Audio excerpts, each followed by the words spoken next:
네, 여러분 반갑습니다. 반갑습니다. 네, 환경 시핑품의 154페이지. 어떠한 중생도 괴롭히려고 생각하지 않기 때문에 정진을 행한다. 그렇죠. 보살은 중생을 괴롭히려고 하는 게 아니고 구하려고 하는 거죠. 미혹을 구하려고. 근데 중생이라는 병은 안임이 설신의 전도망상으로 잘못된 판단을 옳다고 착각으로 고집을 세워서 우기고 어겨서 살아가는데 결과에 이루지 못한다는 거죠.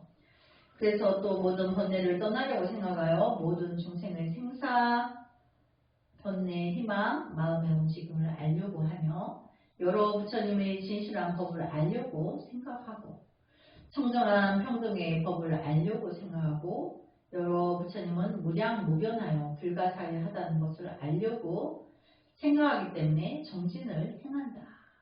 이게 무슨 말이냐면 보살이 정진을 해요. 스님도 끝없는 정진을 하거든요. 근데 왜 그러냐면 미혹한 중생의 병이 태어난 4,000가지로 병이 있기 때문에 보살은 의사야. 그 중생의 병이 천차만별이기 때문에 정확한 진단을 해야 돼. 거기에 대한 지혜 방편도 펼쳐야 돼. 그러면은 사람마다 병명이 다르고 과거 전생의 지옥도 달라. 근데 똑같이 이제 심장병을 앓고 있어. 근데 과거 전생의 지옥에 따라서 치료 방법이 다른 거예요. 전생의 지옥의 무게와 크기에 따라서 똑같은 심장병인데 그 병을 낫게 할 때 과거에 업이 많은 사람은 작업량이 많겠죠. 업이 적은 사람은 따라서도 작업량도 적겠죠. 그래서 똑같은 이제 사람들 기도를 해도 100일 기도를 해도 저마다 뭐 공양이나 의식이나 뭐 의식은 같다 하더라도 행을 하는 것이 조금씩 달라요. 그럼 또 중생들이 분별에 떨어졌다 보니까 스님 8점만은 저렇게 해주고 나는 왜 이렇게 안 해주세요. 이렇게 차별을 두는 줄 알죠. 근데 그렇지 않은 거죠. 다 달라요. 예, 해보면 업의 얼의 결과도 다르고 색깔도 다르고 무게나 크기나 모양도 다 달라요. 그래서 다를 수밖에 없죠. 그러니까 정진을 해야 돼. 보살은 천만억 중생의 죄업의 색깔이나 모양이나 무게나 업의 모양이 다 다르기 때문에 그래서 그 사람에게 맞는 그 1:1 제도를 해서 그 병을 낫게 하는 거예요. 우리가 스님이 이제까지 제도하는 모든 방법들이 나름 그렇게 하고 있는 거라는 거죠. 집집마다 조금씩 다른 게. 그래서 보살이 이와 같이 정진을 완성할 때 어떤 사람은 다음과 같이 물을 것입니다. 수없는 세계의 하나하나의 중생을 위해 당신은 천만억 년 동안 지옥의 고통을 받고 그 중생들로 하여금 열반에 들어가게 하려고 생각합니까? 또 수없는 여러 부처님이 세상에 출현하시어 수없는 중생들에게 가지가지 낙을 받게 하여도 당신은 낱낱이 지옥의 고통을 겪은 후 비로소 위없는 최고의 깨달음을 얻으려고 생각합니까? 이제 이렇게 사람들이 묻는다는 거죠. 고통을 이제 기꺼이 받아들일 거냐 이걸 묻는 거죠. 중생 구제하는 과정 중에. 그래서 이에 보살은 다음같이 대답합니다. 나는 수없는 생이 하나하나의 중생을 위하여 지옥의 고통을 받으리라. 또한 여러 부처님이 세상에 출현하셔 중생에게 기쁨을 주어도 나는 지옥의 고통을 두루 떠맡은 후에야 비로소 위없는 최고의 깨달음을 얻으리라. 그렇죠. 그래서 우리가 이제 우리 법배 끝에 숨불나지 않겠습니다 하죠. 모든 보살님들은 성불하지 않아요. 이 환경에서도 이렇게 말하는 거예요. 모든 경전에서 보살은 성불하지 않는다고 돼 있어요. 성불할 수가 없죠. 나의 자식이 지옥 고통을 받고 있는데 그 고통에서 구해서 함께 극락왕생하지 내 혼자 극락왕생 갈 수가 없죠. 그래서 부처님이 출연하셔서 중생들에게 행복한 그 세계를 열더라도 지옥에 지옥 중생이 남아 있으면 보살은 그 지옥 중생을 구해서 함께 부처님의 법의 기쁨에 들기 위해서 자기는 지옥을 관장하는 거죠. 지옥에 중생이 남아있는 한. 그래서 그 지옥이 빌 때까지를 말하는 거죠. 성불을. 뭐 영원히 성불을 안 하겠다는 게 아니에요. 지옥 중생이 남아있는 한. 마지막 그 지옥 중생과 함께 극락왕생을 이제 원하는 거죠. 그래서 또 어떤 사람은 이렇게 물을 것입니다. 예컨대 당신이 한 개의 털끝으로 큰 바닷물을 찍어내어 그 바다를 마르게 하고 또한 수없는 새를 부숴 티끌로 만든 후 그 티끌을 낱낱이 셀 정도의 수많은 겁을 지내어도 당신은 진리를 구하는 마음을 버리지 않겠습니까? 이제 이렇게 진리를 위해서, 진리는 뭐죠? 지옥이 들 때까지 성불 안 한다는 게 마지막지. 그렇게 할 거냐? 붓의 털끝으로 바닷물을 찍어서 바다가 다 마를 때까지 그렇게 하고 온 세계를 다 가루를 내어서 그 세계가 셀 수 있는 그 시간까지 해서라도 당신은 성불하지 않을 거냐 이걸 묻는 거죠. 또 보살은 이와 같은 말을 들어도 결코 퇴전하지 않고 후회하지 않으며 큰 기쁨과 노력으로 정진을 행하고 그리고 다음과 같이 생각합니다. 나는 내가 바라는 바를 얻을 수가 있다. 무량무변의 세계에서 고통받는 중생들은 나에 의해서 영원히 고통을 벗어날 것이다. 그렇죠. 내가 지금 미워하는 놀부와 파치가 미워하면 그 중생이 지옥에서 마지막 중생이 돼요. 그래서 미워하지 않는 거예요.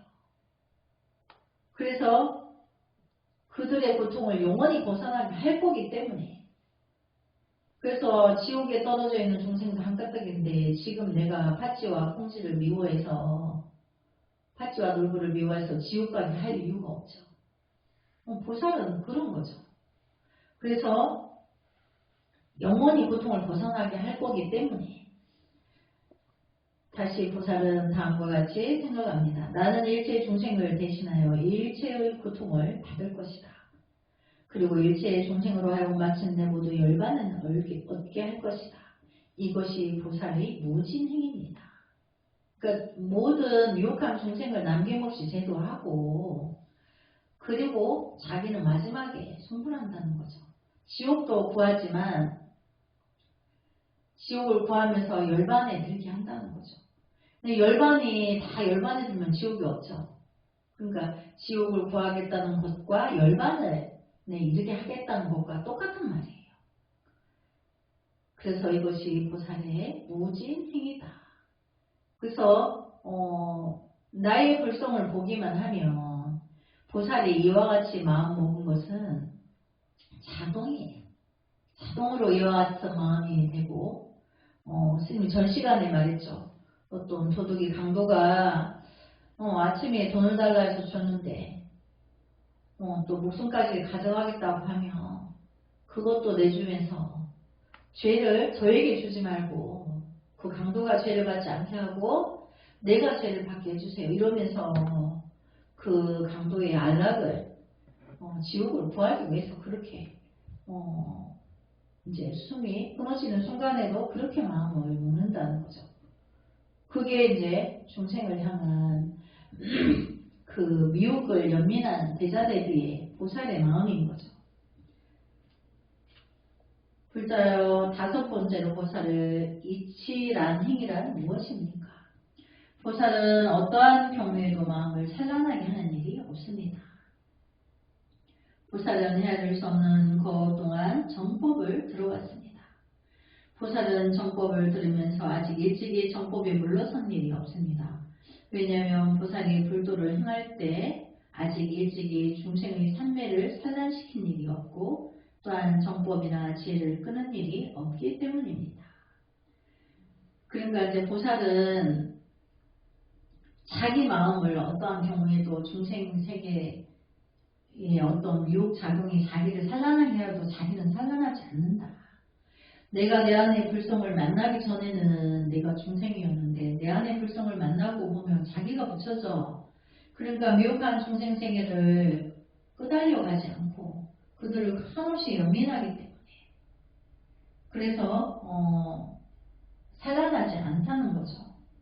오랜 동안의 정법의 원리를 듣고 행하고 그 지혜를 끊은 적이 없기 때문에 중생이 미혹한 중생이 저 중생은 뭐 때문에 그렇고 저 중생은 어떻게 하면 되고 이거를 다 알고 보기 때문에 거기에 대해서 미혹에 대해서 끄달려가지 않는다는 거죠. 보살은 남의 혼담을 들어도 또한 칭찬하는 말을 들어도 마음이 산란하지 않습니다. 우리가 내 안의 불성을 만났는데 중생들이 뭐 잘했다 하든지 못했다 하든지 그 중생들 세계에 대해서 인연을 끊었기 때문에 그게 뭐 기쁘다거나 좋다거나 싫다거나 이게 없어요. 그러니까 보살은 첫째 뭐가 없어요? 중생을 구제하는데 싫어함이 없어요. 기꺼이 내 몸에 똥이 묻어도 똥통에 빠진 사람을 구해서 다른 정법의 원리로 이끌어야 되기 때문에 그것을 기꺼이 할 뿐인 거지. 그런데 보살이 그렇게 할 때 그 중생이 대단해가지고 내가 비굴하게 그렇게 하는 게 아닌 거예요. 미혹하니까 불쌍해서 가여워서 생명을 아직 불도를 못 닦았으니까 승불하지 못했으니까 불법의 진리를 알게 하기 위한 알게 해서 길을 안내하기 위해서 살려주는 거죠. 그래서 목숨이 필요한 거죠. 공부를 위해서.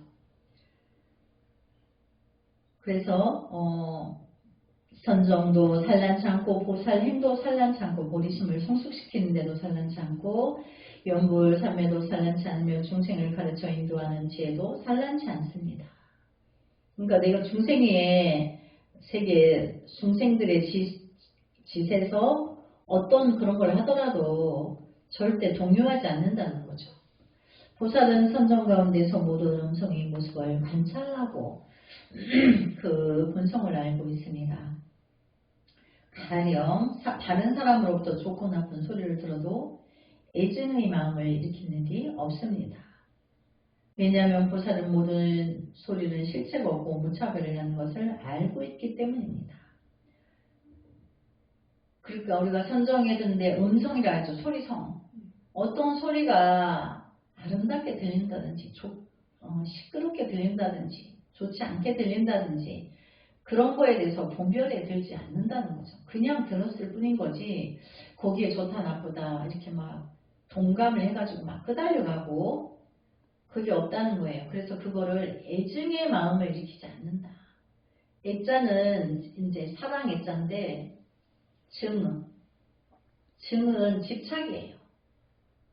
그거를 끝없이 지키려고 하는 거죠. 어떤 소리가 좋으면 그 소리만 반복적으로 들으려고 계속 집착하는 거죠.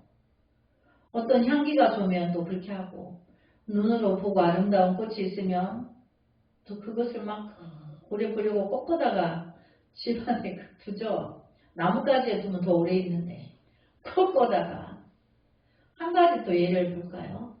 우리가 꽃 공양하죠. 부처님이 저기 꽃나무 꽃밭에 놔둬도 공양 다 하세요. 부처님은 시공이 없어. 시공을 초월해. 근데 막 꽃집에 가서 꺾어놓은 꽃을 막 사오니까 꽃집이 바쁘죠. 농부가 그냥 저기 밭에다가 꽃나무를 키웠어요. 양분을 줘가지고. 그럼 거기다 그냥 보시를 하면 돼. 근데 어떻게 하죠, 중생이? 그 농부가 꺾어가지고 키운 걸 꺾어. 수명이 단축돼. 그걸 또 단축 덜 되게 하기 위해서 또 온갖 소강을 해가지고 소매하는데 갖고 와, 직매장에서. 그걸 또 이제 불자들이 사다가 또 부지런히 꽂고. 근데 며칠 가겠어요. 꽃밭에 놔두면 더 오래 가는데. 그럼 그 꽃집에 걸음사라고 비료값 주면 이미 꽃공양 됐어요. 근데 중생은 꽃을 눈으로 봐야 되고 갖고 와야 되고 오고감이 있죠. 불법은 초월해요. 근데 그것도 하나의 모순된 거라는 거죠. 그 예전에 스님이 한번 저기 강원도에 거기 홍수로 해서 할머니가 놀래가지고 그 절에 오셨는데 하룻밤 지나시고 이제 밥을 드셨는데 법문을 해주셨어. 오셔서 밥 한 그릇 해드렸더니 잠도 푹 자고 3주 동안 할머니가 잠을 못 자가지고 아들 두려움 때문에 아들도 잠을 못 자고 밤새 차 타고 돌아다니자고 두려워서 놀래가지고. 근데 이제 여기 오셔서 이제 하룻밤 주무셨는데 주무시고 나서 하시는 말씀이 어떤 사람이 이제 꽃을 그렇게 잘 가꿨는데 당신은 꽃 가꾸는 게 취미래요. 평생. 근데 그 이유가 어릴 적에 어떤 할머니가 꽃 가꾸기를 그렇게 온종일 사철을 하셨는데 사다가 4번이나 왔는데 못 데려갔다는 거예요. 그 못 데려간 이유가 꽃밭에 있어가지고 꽃에 물 주고 풀 뽑고 하느라고 꽃이 잘 되라고 공양하고 있었던 거죠. 할머니가 공양이 안 끝나 사자가 올 때마다 그거 못 데려가요.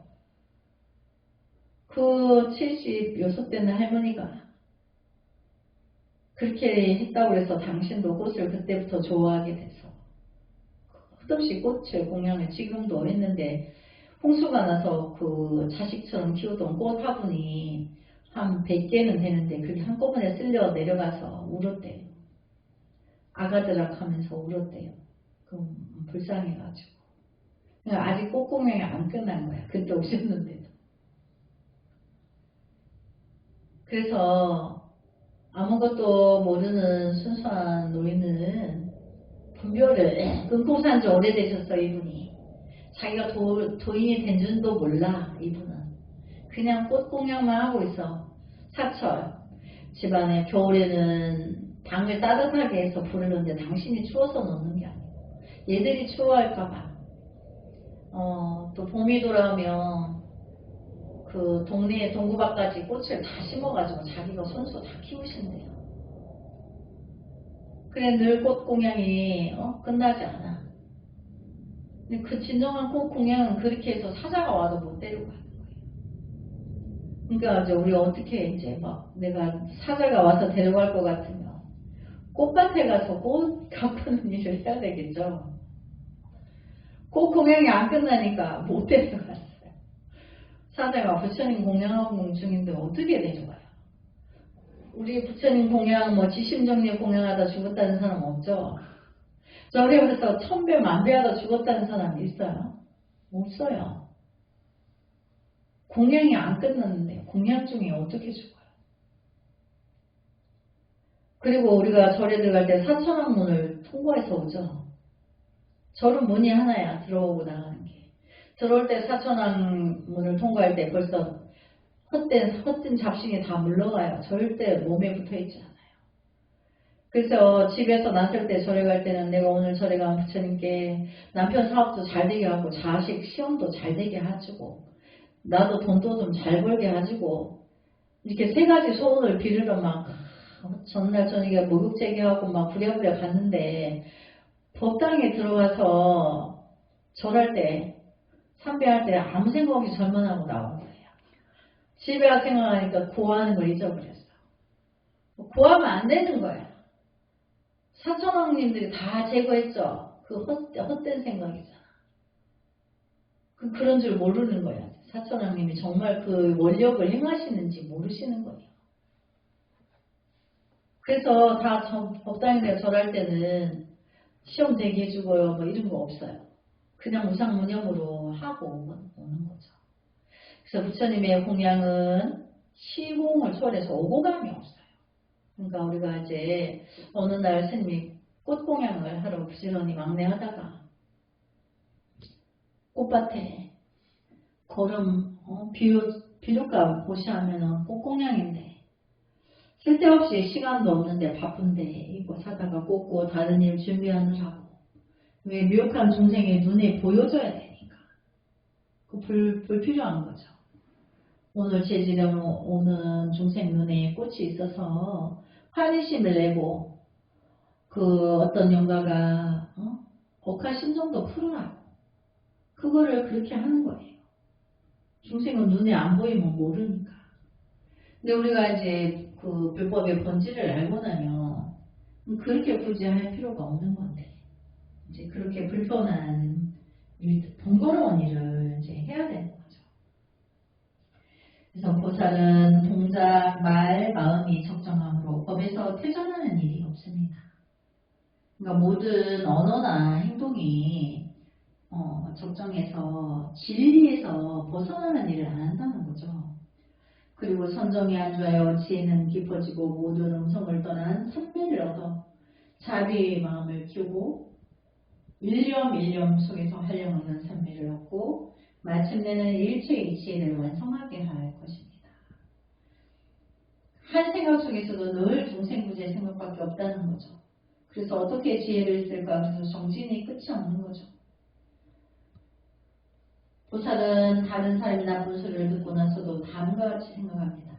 나는 모든 중생으로 하여금 청정한 마음으로 안락게 하고 모든 지혜를 얻게 하여 마침내 큰 열반의 세계를 완성시킬 것이다. 이것이 보살의 이치란 행위입니다. 그러니까 항상 보살은 일체 중생을 지옥이 빌 때까지도 지옥을 연민하고 또 언젠가는 그들을 이제 성불로 이끌어서 그들의 이제 불법의 큰 열반의 세계를 완성한다. 그것이 보살의 끝없는 서원인 거죠. 일체 중생이 그럼 일체 중생이 뭐가 있을까요? 우리 인간 사과세계 인간 말고 또 축생이 있죠. 그 축생도 제도를 해야 되는 거예요. 우리가 이제 그 육도 안에 축생이 있잖아요. 축생세계에 아수라, 축생, 아귀, 지옥 이렇게 아귀는 눈으로 보이진 않는데 우리가 제 지내는 날 보면 어떤 날 그 조상이 아귀부를 받은 조상이 있으면 그날 식탐을 내요. 그날만 식탐을 내요. 그게 아귀부가 우리 조상이 아귀부를 받은 분이구나.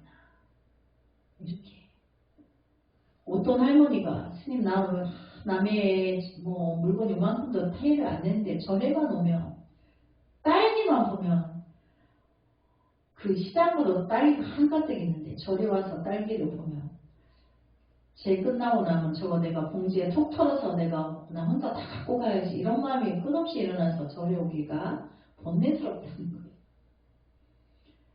그러니까 이제 알 수 없는 그런 기운이 있는 거죠. 내가 없는 줄 알았는데 아 내가 그런 게 있더라. 그거 이제 제거를 해야 되는 거죠. 근데 이제 연세 많으신 분들이라 수행을 젊을 때부터 안 하시고 농사 짓느라고 명분이 안 돼 하다가 잊어버리고 그러니까 옛날 어른 스님들이 늙은 날은 갈 수가 없다. 그러니까 우리가 젊을 때 수행을 해야 되는 거야. 한 살이라 젊을 때. 그래서 불자여 여섯 번째로 보살의 선현행위란 무엇입니까? 보살은 동작, 말, 마음이 청정하여 모든 것이 실체가 없다는 지혜에 도달하고 있습니다. 그렇죠. 일체 중생계에는 모든 게 실체가 없고 어떤 행동이나 말이나 내가 어떤 생각을 일으킬 때도 실체가 없기 때문에 부질없다고 생각하는 거죠. 그래서 보살이 동작, 말, 마음이 있는 속박도 없고 해탈도 없습니다.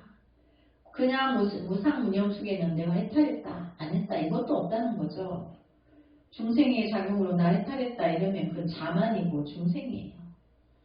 그래서 보살의 행동은 의지하는 것이 없고 머무르는 것이 없습니다. 다만 마음에 따라 나타나고 마음에 따라 움직입니다.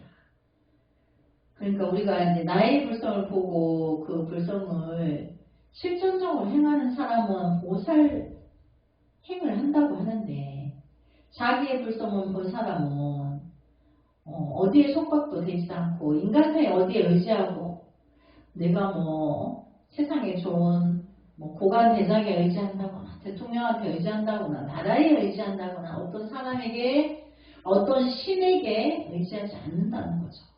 내 안의 불성에서 모든 지혜 작용이 일어나니까 내 안의 불성의 진리에 따라 그때그때 내가 낮추기도 하고 적기도 하고 그렇게 한다는 거죠. 그래서 보살은 다음과 같이 생각합니다.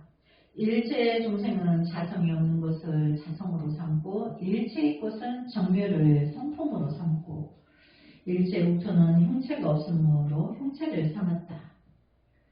그러면 어떻게 생각하는지 볼까요? 일체의 중생은 자성이 없는 것으로 자성을 삼고 그러니까 자기 주체가 없다는 거죠. 그럼 비어있는 거죠. 여유하다 해서 그걸 또 다른 말로 하면 공심을 말하는 거고 그게 해탈 열반을 말하는 거예요. 그래서 일체의 것은 정멸을 성품으로 삼고 일체의 제법, 명색은 생멸이 없어. 그들은 본래. 그래서 이제 정멸을 성품으로 삼는다. 어떤 것도 본질에 있지 않다는 거죠. 그것 또한 공심을 말하는 거죠. 일체 옥토는 형체가 없으므로 형체를 삼았다. 우리가 부처님 몸은 법신이라 해서 형상으로 볼 수 없다고 했죠. 지혜 작용으로 내 마음 안에 부처님을 직견하게 되면 진리의 그 감동이 오게 돼 있어요. 그것으로 부처님을 법신으로 칭견하는 거지 형상으로서는 칭견할 수 없어요. 그런 것처럼 이제 형체가 없음을 형체로 삼았다는 말은 법신을 말하는 거예요. 또 각월 내미래의 산체가 오직 말뿐이고 모든 말이 여러 법 가운데 의지한 것이 없고 모든 법이 말 가운데 의지한 것이 없다. 그래서 과거 현재 미래라고 하나 산체가 그런 것은 이제 있지 않다. 그냥 말로 있는 거지 그게 따로따로 분별로서 있는 게 아니다라는 것을 말하는 거죠. 그리고 또 여러 말도 법 가운데 의지한 것이 없고 모든 법이 말 가운데 의지한 것이 없다. 그러니까 세상의 제법, 명색 말하죠. 그걸 법이라 할 때 그 말이 언어가 거기에 제법에 의지한 적이 없고 제법이 언어에 의지한 적이 없다. 알고 보면. 근데 중생들이 통팔식으로 말로 제법을 형상을 말하여서 연계를 짓죠. 그러나 알고 보면 그게 없는 거다. 서로. 보살은 이와 같은 깊은 진리를 깨닫고 모든 세계를 두루 다니며 고유한 것을 알고 일체의 여러 부처님의 심심한 물법을 깨닫고 불법과 생안법과는 동일하여 구별이 없다고 깨닫고 있습니다. 그래서 부처님의 진리는 세간법과 불법이 함께 있다고 보는 것이 따로따로가 아닌 거죠. 그럼 비유하자면 이제 여기 이렇게 이제 이게 여의주야. 그 여의주가 허공이 비어있기 때문에 이렇게 보이는 거죠. 허공이 비어있지 않다면 얘를 이렇게 똑바로 볼 수가 없는데 불법도 비어있어요. 허공처럼. 허공의 불법을 비유하고 통팔식을 여의주에 비유해서 또 삼라만상이 허공이 삼라만상을 포용하고 있죠.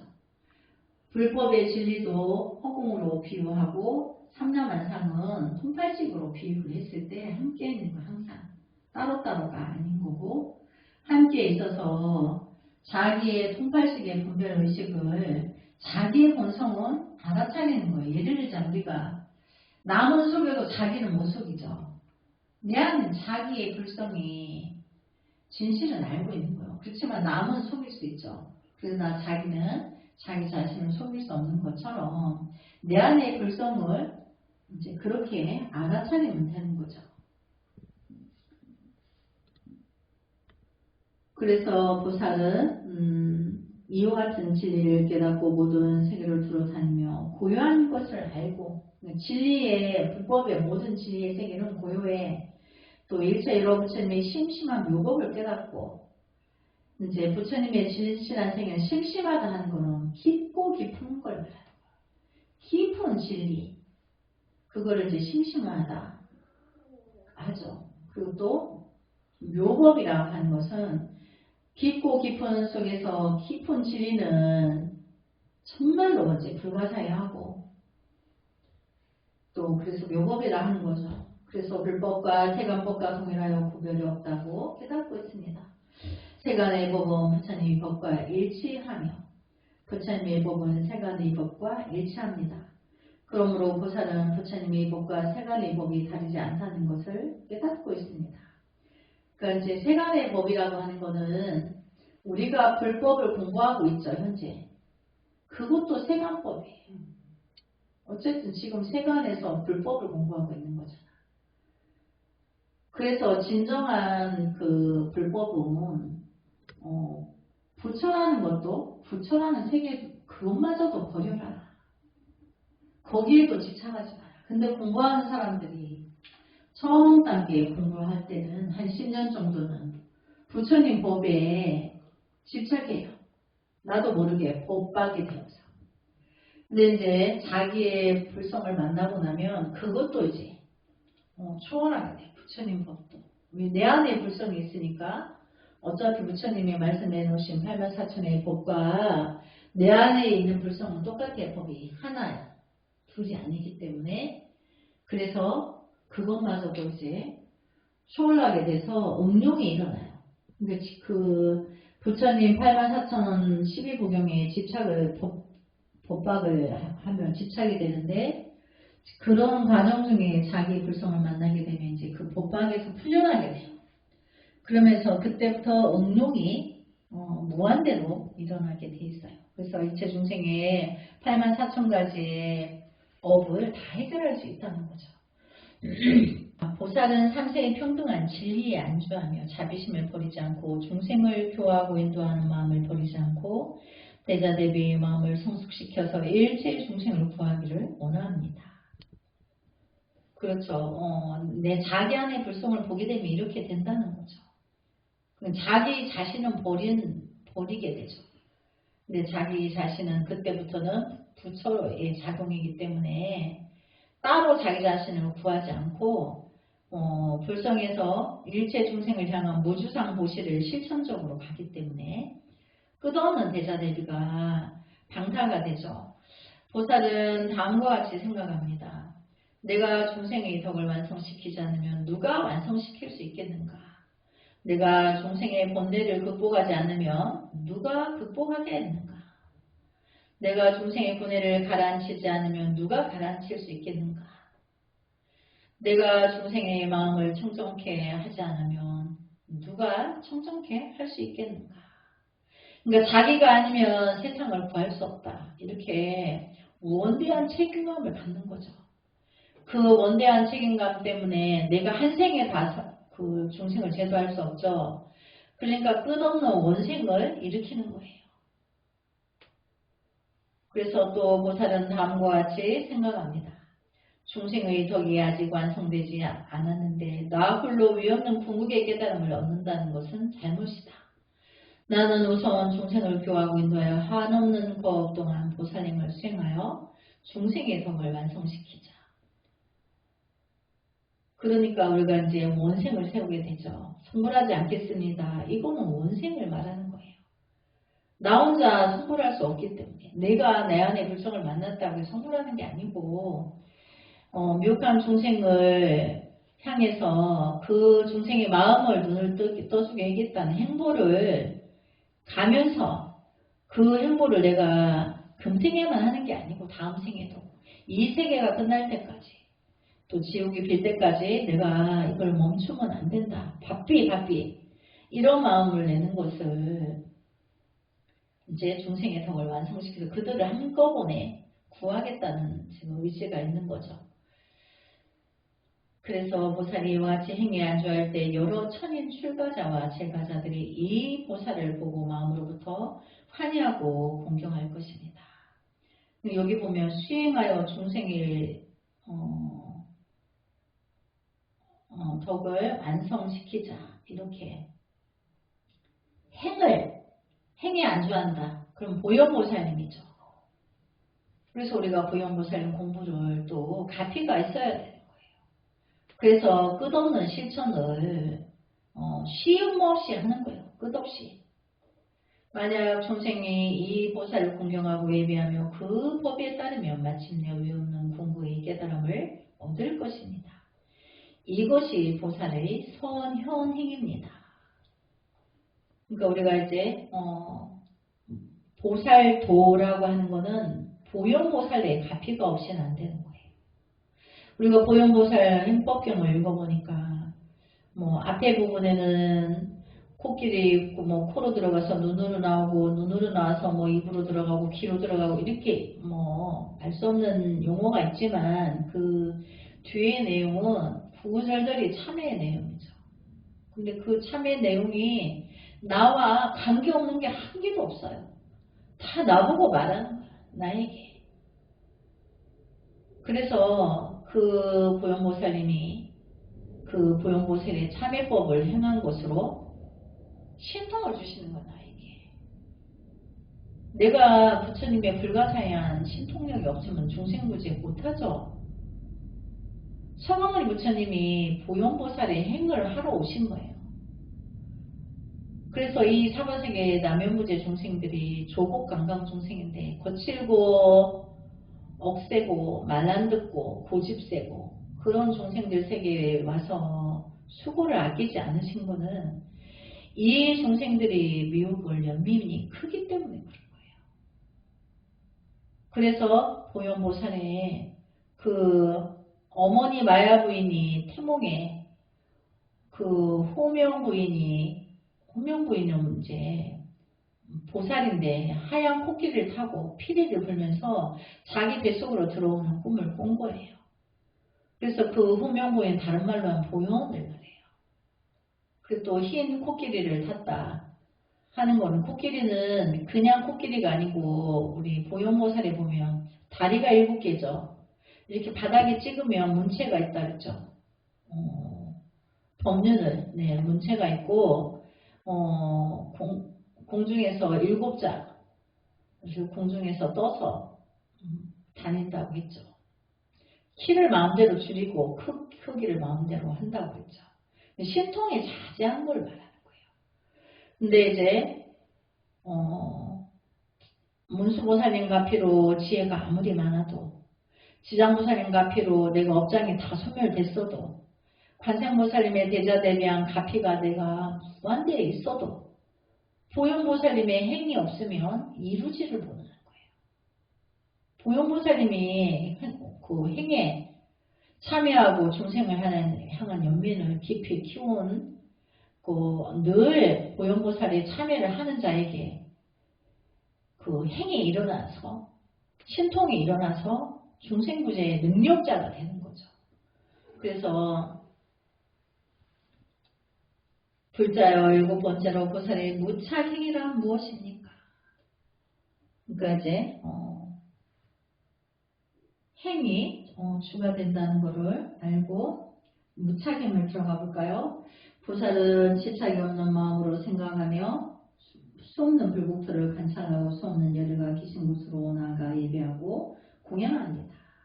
내가 보살의 그 신통으로 보살도에 들어서면 수없는 불국토에 부처님 세계를 마음대로 가고 싶은 대로 간다는 거예요. 그리고 예배하고 공양도 마음대로 한다는 거예요. 보살은 부처님의 광명을 받아도 마음에 집착하지 않습니다. 내가 무한한 신통력이 있어도 그것은 부처님의 신통력이 나에게 주신 거기 때문에 거기에 내가 집착하지 않는다는 거죠. 또 부처님의 설법을 들어도 혹은 시방세계와 부처님과 보살과 일체 대중 속에 있어도 집착이 없습니다. 보살은 청정하지 않은 나라를 봐도 마음의 미움을 느끼지 않습니다. 청정하지 않은 것을 보더라도 더더욱이 구해야 된다. 구하겠다는 연민의 마음이 커지는 거죠. 우리 광음보살님이 스님한테 광음보살님의 미혹이 광음보살님을 연민하게 해요. 아픈 거예요. 무슨 여기가 아파요. 그러니까 바르게 만들어서 함께 가려고 하는 거지. 그래서 바르게 가자고 제시를 하는 거고, 그렇게 하면서 그 다음 사람에게 표본이 되어야 되기 때문에. 그런데 이제 그 수행의 깊이가 들어오면 우리 광음보살님이 얼굴에 종기가 나고 공부딱지가 되어도 남의 눈에 아름다운 보살로 보여요. 왜? 그것은 마음에서 우러나는 거고 마음이 아우라기 때문에. 우리가 여기 대사의 초창기 때 얼굴에 화상을 심하게 입은 보살이 있었어요. 그분은 수술을 그때 시대에 5번을 했대요. 근데 현재 수술로서는 현재 의학으로는 그것밖에 안 돼서 더 못했는데, 처음에는 사람들이 밥을 해주니까 안 먹으려고 했어요. 근데 스님이 그것 때문에 대중들하고 함께 공양을 했어요. 스님이 먹으니까 자기들이 안 먹을 수가 없죠. 근데 자기들도 스님 먹으니까 다 따라서 먹었어요. 그렇게 하면서 보살이 이제 스님한테 공부하면서 예쁜 마음을 내니까 나중에 모든 대중이 그 보살을 너무 좋아했어요. 예뻐라고 이렇게 마음에서. 근데 그때는 그 사람의 이제 보기 흉한 얼굴에 흉이 보이지 않는 거죠. 처음에는 밥을 못 먹었어요. 그 밥을 못 먹어서 그냥 간 사람도 있어요. 여러 사람이 있었어요. 근데 나중에는 그분들이 안 그랬어요. 선물도 사다 주고 뭐든지 좋은 마음을 내서 대화를 해보고 하면 그 보살이 굉장히 착하고 예쁜 마음을 갖고 있다는 거에 사람들이 다 감동을 했어요. 굉장한 감동을 불러일으켜서 스님 보살이 참 예뻐요. 그런데 외모를 보고 예쁘다는 게 아니었어요. 그런 것처럼 우리 광음보살님이 이제 환경을 다 떼고 나면 이제 보살의 행보가 어떤 거라는 거를 다 기억은 못하지만 이제 이 책 한 권을 이해를 다 해요. 그래서 이제 반복적으로 또 읽고 하면서 갖추게 되죠. 이렇게 갖추고 저렇게 갖추고 이제 그렇게 하면서 이제 스님하고 대중 앞에 드러낼 때 보살의 행보에 대해서 표본이 될 수 있는 거죠. 충분히 그런 자질을 가지고 있는 거예요.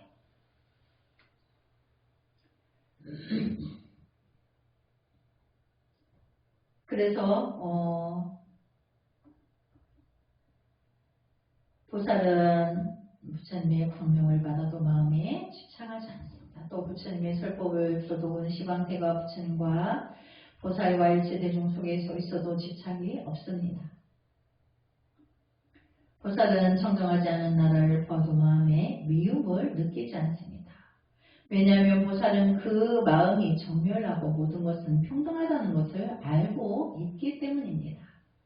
그러니까 여기서 이제 그 정멸하다고, 그 마음이 정멸하다고 하는 거예요. 여기서 그 마음은 중생심이죠.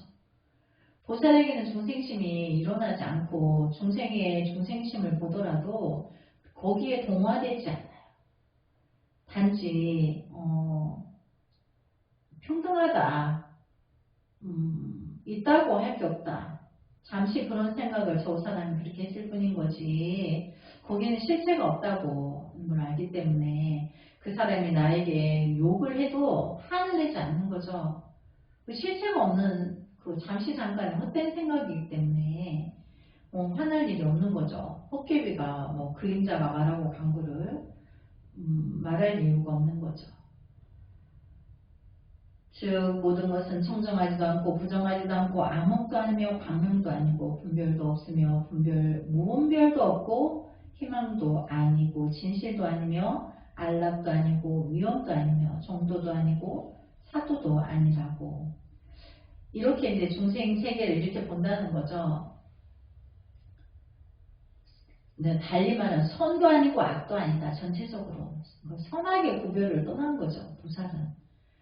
이와 같이 보살은 모든 것의 진실한 모습을 관찰하고 중생의 본성에 들어가 교화하고 인도하여 덕을 완성하였으므로 지착하는 마음이 없습니다.